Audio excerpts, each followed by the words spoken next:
All right, so Steve writes in, he says, should I max out my 457? And a lot of us don't have access to a 457. So just the same would be a 403B, a TSP, or obviously a 401k. So max out your retirement plan versus opening a taxable account.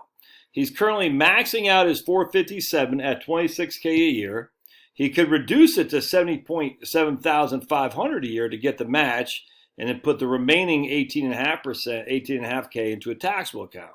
He would still be in the 12% tax bracket, and because he could get a better, lower expense fund, the expense rate should be reduced from 0.55 to 0.06. Unsure if capital gains tax later would not make it worth it. What should we say? Okay, so I'm telling you, man, stop maxing out your 401ks. I cannot stress this enough. Just got off the horn today with some folks. Everything they've got is in 401ks / IRAs. Everything. They're going to retire before they're 65. Oh man, thankfully this guy is 61, so he has access to his money without a 10% penalty. Talked with a law enforcement officer, federal, earlier today too, and he is 51. So thankfully, because of Donald Trump, the 72T rules of access to your retirement plan money is applicable to him because he's a Leo, first responder essentially. So that's a big deal. But for a lot of us, it's not, man. For a lot of us, we don't have access to our 401k money until we're 59 and a half without having to pay a 10% penalty. I'm telling you, and it just sucks.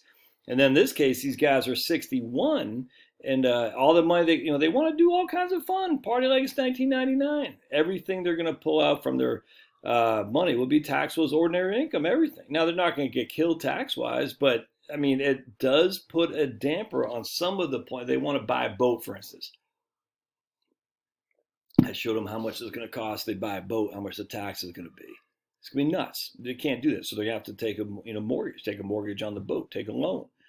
Now, it's actually in this case it makes sense to do that anyway. But what I'm saying is, when everything is in retirement accounts, it limits your ability to do other things. I'm telling you right now. I'm just telling you. Don't put everything in retirement accounts. Stop maximizing it.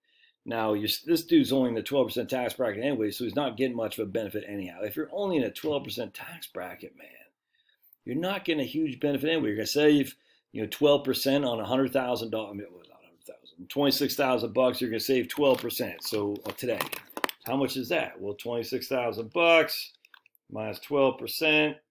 You're going to save all of $26,000. You're going to save all $3,000 in taxes today. You're going to pay that $3,000 hand over fist in the future when you no longer have an income stream. On top of that, if you do an ETF like a Vanguard VTI, there is no capital gains. The dividends are minimal, so basically, if you're still in the 12% tax bracket, any capital gains there won't be, but any capital gains that you receive will be tax-free, and the qualified dividends will be tax-free as well. Stop maxing out your 401ks, please. For the love of the good Lord, don't do it. Now, if you're in a 35% tax bracket, it's different, man. I mean, every situation is different.